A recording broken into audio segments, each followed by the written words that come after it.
good afternoon, Ghana. Good afternoon, President Nana Akufo-Addo. This is Aloma Ingram. I am a Jamaican American Ghanaian. I've been in Ghana for the past 12 years and I have put a school there for the past 8 going 9 years. I've been having difficulty in Ghana as well as in the United States. I came to Ghana to put that school there to be a part of the development of Ghana. When I sat in my office in my school here in America, I used to read a lot about Ghana, and one of the greatest problems Ghana has was in education. And it says that 70% of the Ghanaian population was illiterate. I don't know how true that was, but that made me worried. It made me want to do something, a little bit of something. And what I could think of was to come to Ghana, get with the Department of Education, open a school, which could be a clinic for training teachers in workshops, which I did. At the time, Madam Beatrice Loco was alive. She was the District Director of Education in Nsawam. She embraced me. She had me going around Ghana doing workshops for teachers. We were having a wonderful time. During all that time, I started building that school, which is located in Obusamase in Akuapemmade. I'm also a queen mother for the past 11 years in the Akuapemmade region under Nana Jankwesi, second in command, the Nkosohemaa of the Krunti Palace with Nana Krafrokrabran II. Now I take my title very seriously. Queen of Development. Even though initially I came with a developmental spirit to make a difference. Not just a school for myself, but a school that will encase all the schools, bring all the teachers and preparators together to make a difference. When I came to Ghana, most of the schools on a ridge, they didn't have even proper toilet facilities. I embraced the schools. I brought them into my school. I toured them around. I have put 7 toilets over there in that school, Aloma International Academy. The objective of the school was not just to educate students, but to educate teachers, preparators, and the community at large as to how a modern school should run. Unfortunately, because I mortgaged my home in America, I lost a lot of money. I mortgaged to come there. I didn't get free money or loan.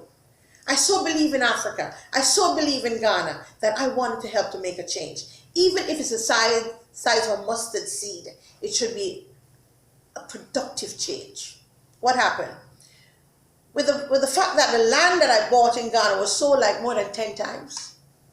There was an encroacher who built a house on the land, blocking the view of the school, who until today doesn't have a site plan because the land was sold to him even after I had registered the land.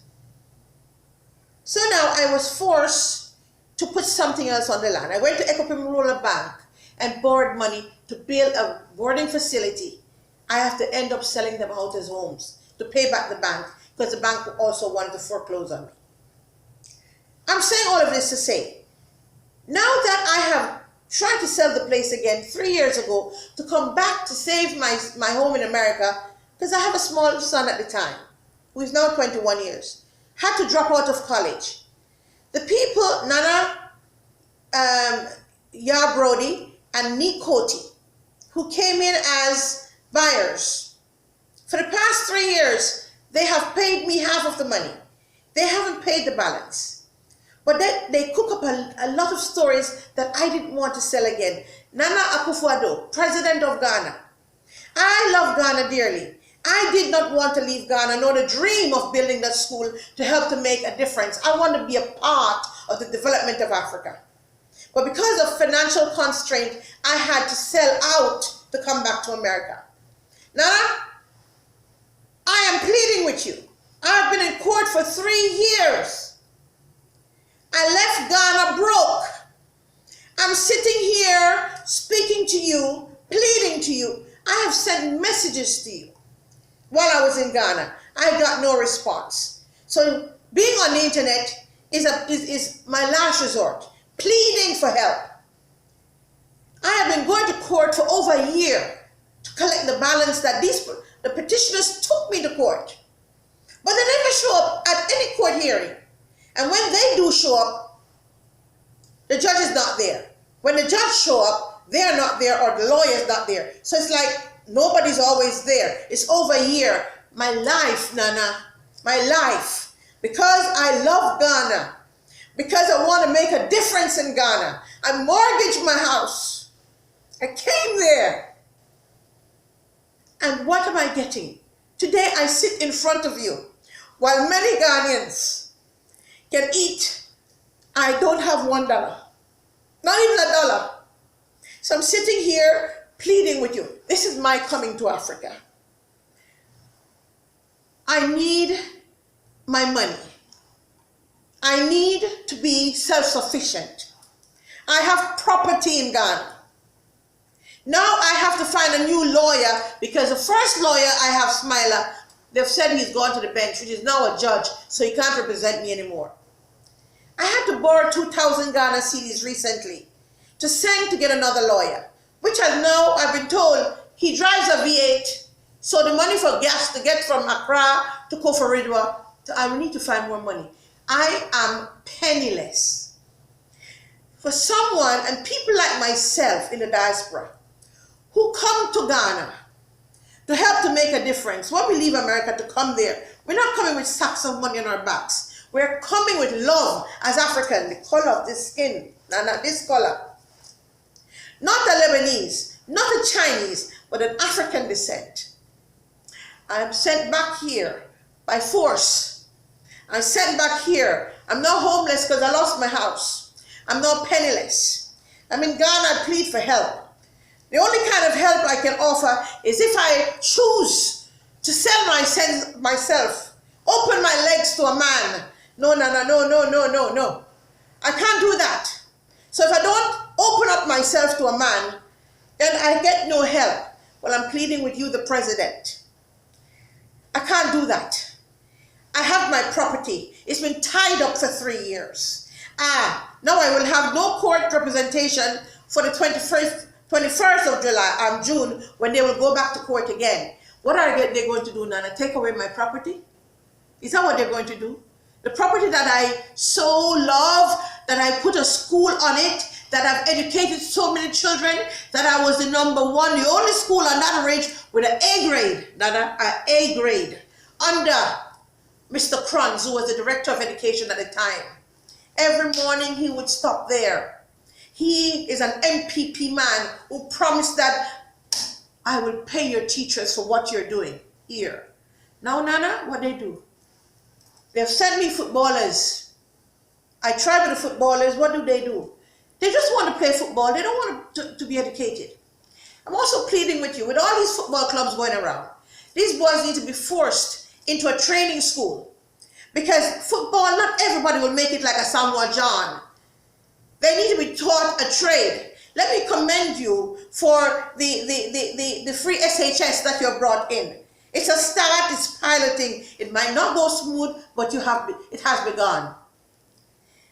Haile Selassie, the emperor of Ethiopia, said in a speech in 1962, democracy or democracy, as you pronounce it, can only come through the education of a people. Nana, education, as you know, is very important in Ghana. Why? This Jamaican-born woman, naturalized American, now naturalized Ghanaian, came with the little that I didn't have. I mortgaged my house to help to make a difference, went to the Department of Education, introduced myself, say, let's come together and fix early childhood education in Ghana. And what did I get, Nana? They tore my school down. They took me to court with lies. Now I'm sitting in America penniless.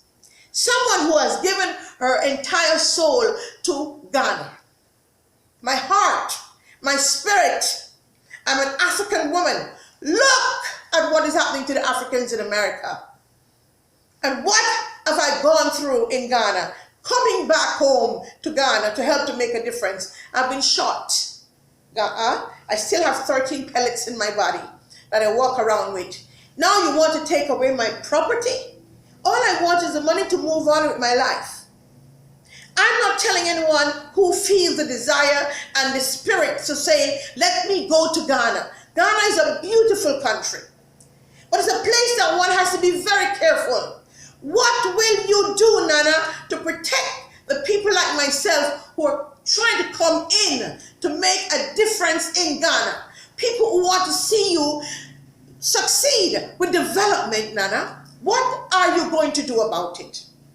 Me, I'm sitting here videotaping this because I feel like I have no other choice, because I can't get to you personally.